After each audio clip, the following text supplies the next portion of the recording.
Bonjour à tous et bienvenue dans cette nouvelle vidéo. Dans l'épisode précédent, nous avons structuré la candidature. Une lettre claire, une démarche cohérente, une posture stable. Mais une candidature écrite ne suffit pas. À un moment précis, la loge décide d'aller plus loin. Elle mandate des enquêteurs et le processus change de nature. Vous ne serez plus évalué à travers vos mots, mais vous serez rencontré. Beaucoup redoutent cette étape.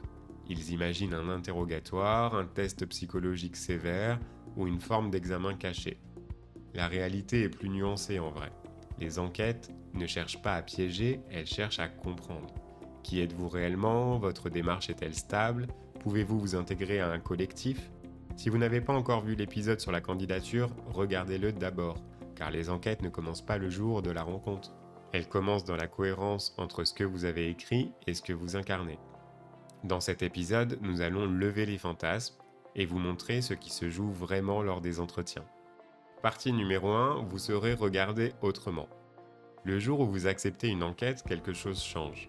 Jusqu'ici, vous étiez demandeur. À présent, vous devenez observé. Ce basculement est souvent inconfortable. On imagine des questions pièges, des tests psychologiques, des jugements silencieux. En réalité, les enquêtes ne cherchent pas la perfection, elles cherchent la cohérence. Les enquêteurs ne sont pas des policiers, ce sont des frères mandatés par la loge. Leur rôle est simple, vérifier que votre démarche est libre, vérifier qu'elle est réfléchie et vérifier qu'elle est compatible avec la vie collective. Vous ne passez pas un concours, vous entrez dans un dialogue. La différence est essentielle. Beaucoup échouent parce qu'ils tentent de contrôler l'image qu'ils renvoient.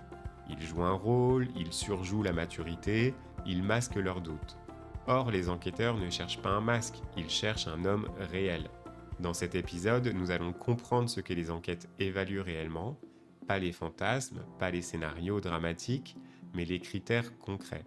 Car si vous comprenez l'esprit des enquêtes, l'attention disparaît, et vous pouvez simplement être vous-même. Avant de commencer, si vous suivez ce parcours sérieusement, abonnez-vous maintenant. Les enquêtes ne sont qu'une étape. Le passage sous le bandeau et la première tenue iront encore plus loin. Chaque épisode éclaire le suivant. Ne regardez pas ces vidéos comme de simples contenus, considérez-les comme une préparation progressive. Alors likez, abonnez-vous et activez la cloche. Et avancez avec calme et méthode. On continue. Partie numéro 2. Qui sont réellement les enquêteurs? Les enquêteurs ne sont pas des spécialistes extérieurs, ce sont des membres de la loge. Généralement, 2 ou 3 frères sont désignés. Ils ne choisissent pas toujours cette mission, ils l'acceptent. Leur rôle n'est pas de juger moralement, il est de comprendre. Ils rencontrent le candidat en dehors du temple, souvent dans un lieu neutre, parfois à domicile, parfois dans un espace public calme. Cette diversité n'a rien de symbolique, elle vise à créer un climat naturel. Les enquêteurs observent plus qu'ils interrogent. Ils regardent votre manière de vous exprimer, votre posture, votre capacité d'écoute. Ils ne cherchent pas à déstabiliser, ils cherchent à vérifier la cohérence entre votre lettre et votre présence. Historiquement, les enquêtes existent pour protéger la loge. Une loge est un espace fermé, elle repose sur la confiance. Introduire un membre instable ou manipulatoire mettrait en danger l'équilibre collectif. C'est pourquoi les enquêteurs ne représentent pas une menace, ils représentent une responsabilité. À la fin de l'enquête, ils doivent rédiger un rapport qui sera lu en tenue. Ce rapport influencera le vote. Comprendre cela change votre perception. Vous ne parlez plus seulement à un individu, vous parlez directement à toute la loge. Et cette réalité mérite respect et simplicité. Partie numéro 3. L'objectif réel des enquêtes. Les enquêtes ne servent pas à vérifier si vous êtes assez intéressant. Elles servent à répondre à 3 questions simples. Êtes-vous libre? Êtes-vous stable? Êtes-vous capable de travailler en collectif? La liberté signifie que votre démarche ne dépend d'aucune pression, ni familiale, ni professionnelle, ni idéologique. Les enquêteurs chercheront à comprendre ce qui vous motive réellement. La stabilité concerne votre situation globale. Un engagement maçonnique s'inscrit dans le temps. Si votre vie est en crise permanente, la loge peut estimer que le moment n'est pas adapté. Ce n'est pas un jugement, c'est juste une prudence. La capacité à travailler en collectif est centrale. La franc-maçonnerie n'est pas une démarche solitaire. Vous devrez écouter des opinions différentes, accepter un cadre, respecter des règles communes. Les enquêteurs évaluent donc votre rapport au dialogue. Êtes-vous capable de nuances? Êtes-vous capable d'admettre un désaccord sans conflit?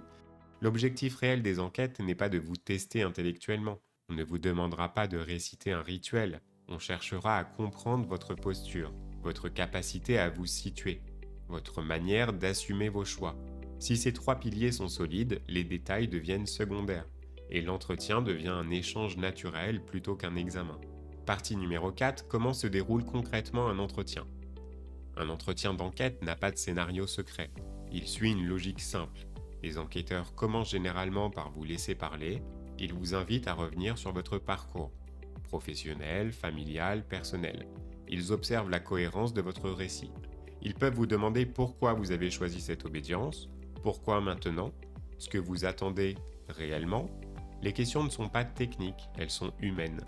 Vous pouvez être interrogé sur votre rapport à la spiritualité ou sur votre conception de la liberté. Dans certaines obédiences travaillant au rite écossais ancien et accepté, la question du grand architecte peut apparaître. Dans d'autres cadres, la liberté de conscience sera abordée différemment. Le ton reste calme, il ne s'agit pas de vous déstabiliser, mais de comprendre votre position intérieure. Un point important, le silence. Les enquêteurs peuvent laisser des pauses. Ces silences ne sont pas des pièges, ils permettent d'observer votre capacité à réfléchir avant de répondre. Un entretien dure souvent 1 à 2 heures, voire plus. Il peut y en avoir plusieurs, et à la fin, les enquêteurs ne vous donneront pas leur avis. Ils rédigeront juste un rapport, et ce rapport, vous ne le lirez pas. Il sera discuté en loge. Comprendre ce déroulement réduit l'angoisse. Vous n'entrez pas dans un interrogatoire, vous entrez dans un dialogue structuré. À ce stade, une erreur est fréquente. Vouloir préparer les enquêtes comme un examen. Apprendre des réponses, anticiper des questions types, construire un discours parfait. C'est inutile, les enquêteurs perçoivent rapidement un discours artificiel. La vraie préparation n'est pas rhétorique, elle est introspective. Êtes-vous clair sur votre motivation? Êtes-vous capable d'expliquer votre démarche sans emphase? Êtes-vous prêt à parler de vos limites? C'est précisément pour structurer cette formation que j'ai conçu le Guide du profane moderne, un e-book gratuit. Il vous aide à clarifier vos motivations avant l'entretien, à comprendre les différences entre les rites et à éviter les attentes irréalistes. Et dans la formation complète, un module entier est consacré aux enquêtes maçonniques. Comment gérer le stress, comment répondre sans surjouer, comment accueillir le silence, comment se préparer aux questions. Se préparer ne signifie pas se transformer. Cela signifie aligner votre discours avec votre réalité. Tous les liens sont dans la description de cette vidéo. Car une enquête réussie n'est pas brillante, elle est sincère et structurée. Partie numéro 5, la première impression se joue en silence. Avant même la première question, l'entretien a commencé. Votre manière d'arriver compte. La ponctualité, la présentation, la posture, les enquêteurs observent sans le montrer. Ils notent votre rapport à l'espace. Vous installez-vous avec assurance, calme ou avec agitation. Le langage non verbal parle avant vos mots. Un regard fuyant peut traduire un malaise. Un regard fixe et dur peut signaler une tension. L'équilibre est simple, être présent, ni surjouer la confiance, ni afficher une soumission excessive. La poignée de main, la façon de vous asseoir, votre écoute lorsque l'autre parle, tout cela compose un ensemble. Les enquêteurs ne cherchent pas une performance, mais ils cherchent une stabilité. Psychologiquement, ce moment révèle votre capacité à gérer une situation légèrement inconfortable. Car l'entretien reste une situation d'évaluation, vous le savez, eux aussi. La question n'est pas d'éliminer le stress, la question est de voir comment vous le traversez. Respirez calmement, répondez avec simplicité, acceptez de ne pas avoir une formulation parfaite. Une loge préfère un candidat authentique à un candidat brillant mais artificiel. La première impression ne dépend pas de votre éloquence, elle dépend de votre cohérence intérieure, et cette cohérence se voit même dans le silence. Partie numéro 6, les questions qui reviennent souvent.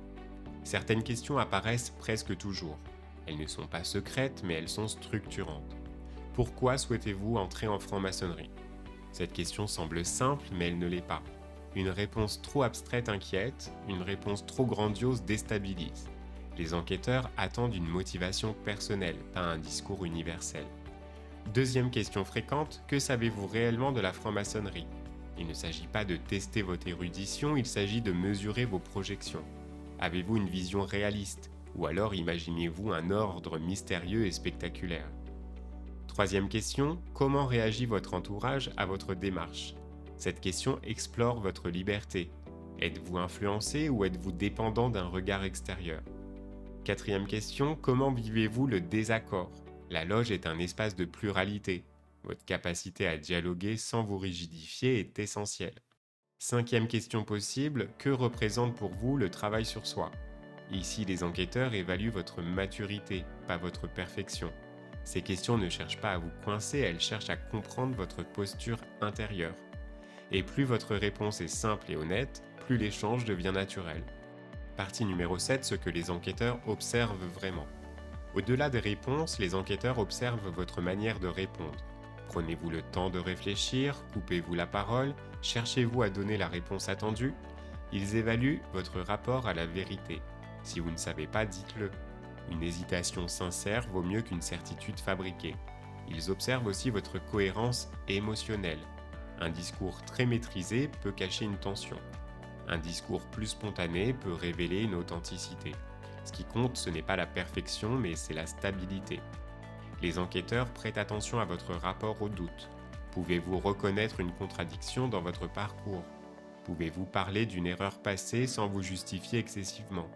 Ils regardent également votre capacité d'écoute. Répondez-vous réellement à la question posée? Ou partez-vous dans un monologue? La franc-maçonnerie repose sur l'alternance entre parole et silence. Un candidat incapable d'écouter aura du mal à s'intégrer. Enfin, ils observent votre constance. Si vous avez rencontré plusieurs enquêteurs, votre discours reste-t-il aligné? Les incohérences majeures créent un doute. Les nuances, en revanche, sont normales. Au fond, les enquêteurs cherchent une chose simple, un homme fiable, et la fiabilité se perçoit plus dans l'attitude que dans les mots. Partie numéro 8, gérer le stress sans le nier. Le stress est normal. Si vous n'en ressentez aucun, c'est souvent que vous sous-estimez l'enjeu. Mais le stress ne doit pas vous diriger. Les enquêteurs savent que vous êtes dans une position d'attente. Ils savent que le résultat dépendra d'un vote ultérieur. Ce qu'ils observent n'est pas l'absence de tension. Ils observent votre manière de la gérer. Respirez lentement avant de répondre. Prenez le temps de formuler. Un silence de quelques secondes n'est pas un échec, c'est une preuve de réflexion. Évitez de parler trop vite. La précipitation donne l'impression d'un discours préparé. Acceptez aussi de dire « je n'ai pas encore réfléchi à cela ». Cette phrase peut paraître fragile, elle est en réalité mature, car elle montre que vous ne cherchez pas à combler le vide par une réponse artificielle. Le stress révèle votre rapport à l'incertitude. Pouvez-vous accepter de ne pas contrôler l'issue? Pouvez-vous dialoguer sans savoir si la loge votera favorablement? Les enquêtes ne mesurent pas votre performance, elles mesurent votre capacité à rester aligné sous une légère pression. Et cette compétence sera essentielle dans la vie maçonnique elle-même. Partie suivante, après l'entretien, ce que vous ne voyez pas. Une fois l'entretien terminé, vous rentrez chez vous. Le processus, lui, continue. Les enquêteurs rédigent un rapport. Ce rapport n'est pas un résumé neutre, il contient leur analyse. Votre motivation est-elle stable?